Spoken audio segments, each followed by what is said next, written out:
welcome back to Red vs. Blue episode summaries. Today, I'll be doing episode 37, Dealer Incentive. Inside Blue Base, Tucker and Caboose had brought Donut in, standing on both sides of him, essentially holding him hostage. Tucker, still assuming Donut was a woman due to the pink armor and a callback to Season 1, stated aloud that the Reds had sent a female assassin to kill him, not surprised or concerned, assuring Donut that neither him or Caboose would fall for his feminine wiles, before correcting that they might if she decides to date one of them. Donut, shocked, defends that he's not a girl, bringing up that he just has light red armor as he usually does, leading Tucker to call him a tease, refusing to believe he was a guy. Caboose, ignoring the alleged red designation, questions Donut on if he likes the pink armor, somewhat jealously stating that it looks comfortable. Donut confirms that although he used to hate it, it has actually grown on him a bit, citing the main reason as his old armor chafing his thighs a lot more, excitedly but not necessarily adding that the crotch in his new armor was surprisingly roomy. Tucker responds, demanding Donut to be silent, still calling him a woman. Meanwhile, at Red Base, Griff had informed Simmons and Sarge of Donut's capture, leading Sarge to scream, "Good Buddha's noodle," questioning how it could have happened in disappointment. Simmons, being the kiss-ass he was, comforted Sarge, assuring him it wasn't his fault and a good plan and concept, stating Griff was just a dumbass. Griff countered bitterly, reminding Simmons that he was using Simmons' cerebral cortex, insinuating Simmons was the dumbass. Sarge, not ready to put up with bickering, instructs Griff and Simmons to settle down, calling them ladies and reminding them that they needed a new strategy immediately. Simmons comments that Donut was sure to crack under the pressure and reveal everything about them, indicating that no strategy they could come up with would stop that, but Griff countered that Donut really had nothing to reveal, jokingly stating that he could only reveal where his tampons were. Sarge agrees with Simmons' main point, adding non-sarcastically in annoyance that Donut didn't see the entertainment in being tortured, and likely, being a boomer, turns it into a complaint about kids today. Back at Blue Base, Church, who had been informed of the capture, enters the kitchen where Tucker is, questioning if he and Caboose had gotten any useful info from Donut yet. Tucker disappointedly denies, revealing that although he did seem like he came to steal back Lopez, he won't give up anything aside from crockpot recipes, questioning if those were useful. Church asked if they had a crockpot, with the recipe's usefulness obviously dependent on that, with Tucker denying, informing Church that Caboose traded it with Vic from Command in exchange for a mystery box. Church, wanting to know if that was a good trade, questioned the box's contents, with Tucker revealing it was 140 jars of mayonnaise. Church states that at least that was a good trade, with Tucker agreeing, adding mayo doubled as rate sunscreen. Church wants to question that, but decides against it, instead changing the subject, informing Tucker that he had an idea to get an advantage on the Reds while utilizing Lopez and their prisoner. Tucker, not understanding that Church changed the subject, stares at him blankly, assuming the plan involved mayo. Church denied this, much to Tucker's disappointment.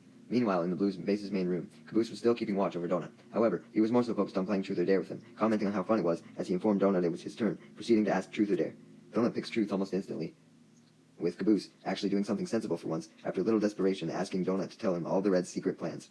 Donut, who takes the game so seriously he doesn't realize he can decline, playfully admits how Caboose tricked him, complimenting how the Blues were so smart, likely the first time they ever received that compliment, and is about to reveal what he thinks is their biggest secret, instructing Caboose to listen close. Unfortunately, Church, going through with his plan, enters the room and possesses Donut, who just makes strange random sounds as opposed to saying Higa Hergik before he can say anything, unaware of how close Caboose actually was to getting Donut to spill.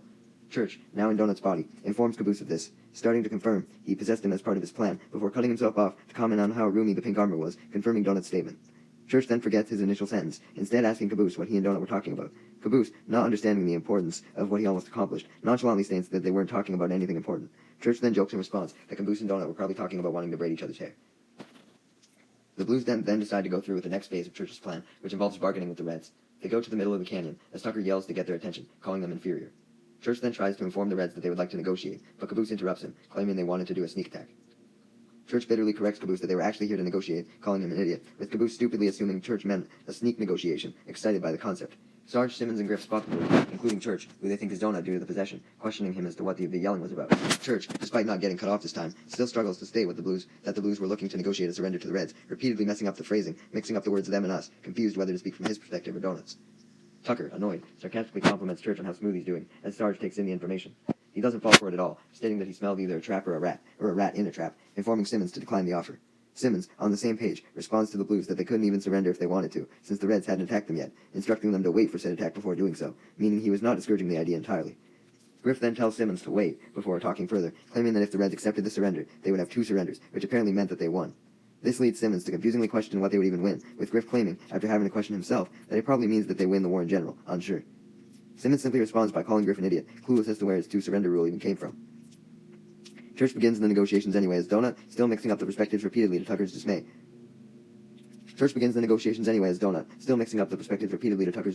But getting the main point across that the Blues would give back Donut, who he calls the pink guy, and Lopez, who he calls the robot guy, in exchange for the Reds not killing the Blues. Church, knowing how badly he was fucking up the perspectives, awkwardly exchanged glances with Tucker repeatedly to see his reaction, with the purpose of making sure Tucker wasn't too annoyed, as that meant Church hadn't blown up the plan fully yet.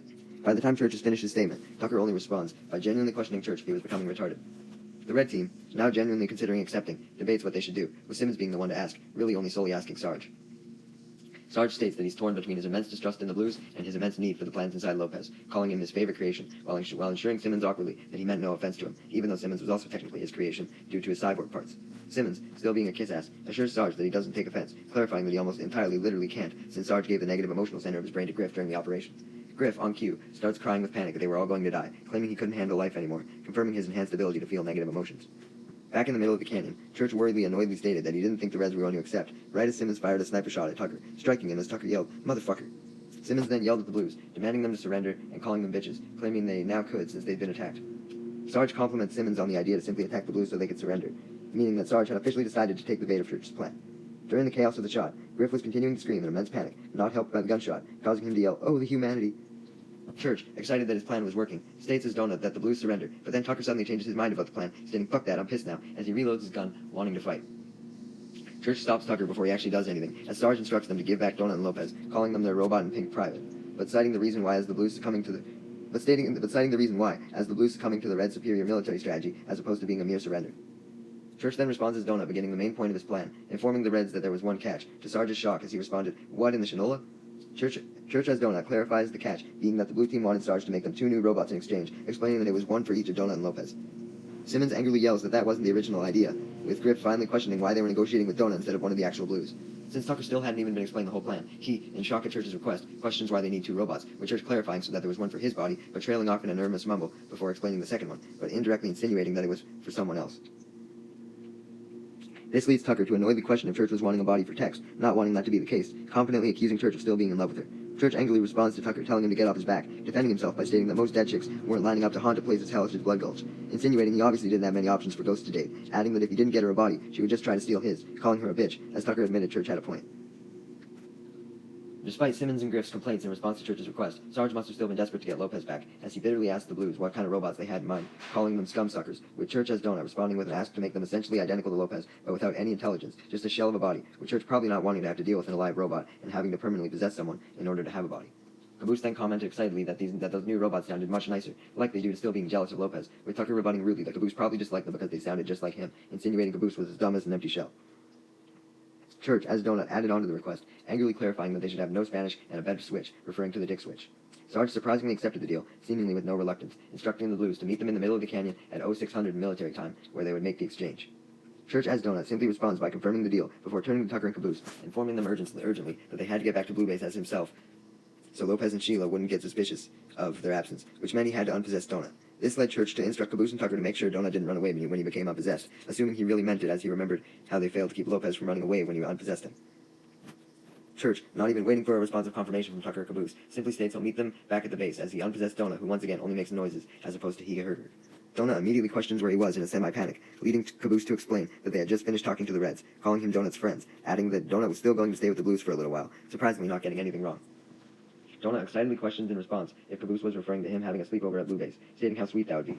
Caboose simply responds by calling Donut a nice lady, ending his streak of getting nothing wrong, still wrongfully thinking Donut was female. Church, back in ghost form, returns to the Blue Base, calling out for Sheila and Lopez only for no response, indicating that they left, leading Church to question why people keep leaving.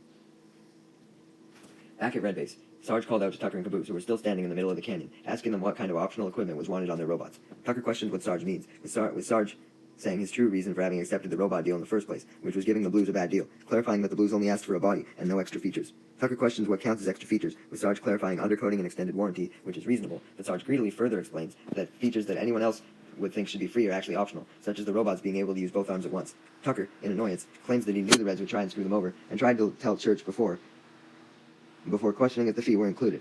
Sarge responds by sarcastically shockingly asking if they wanted feet, much to Tucker's obvious yes in response, but Sarge, cementing the scam, states that feet are also optional. Tucker, even more annoyed, questions what's on the bottom of the legs then, only for Sarge to state legs are optional and options are optional, as Tucker once again states what a ripoff this deal was, questioning what isn't optional. Sarge simply sarcastically responds that Tucker seems like a nice guy, so he was positive they could work something out, half-jokingly suggesting financing, questioning Tucker's credit score, sarcastically adding he could offer him mud flaps and a lube job, specifying how great his lube jobs were.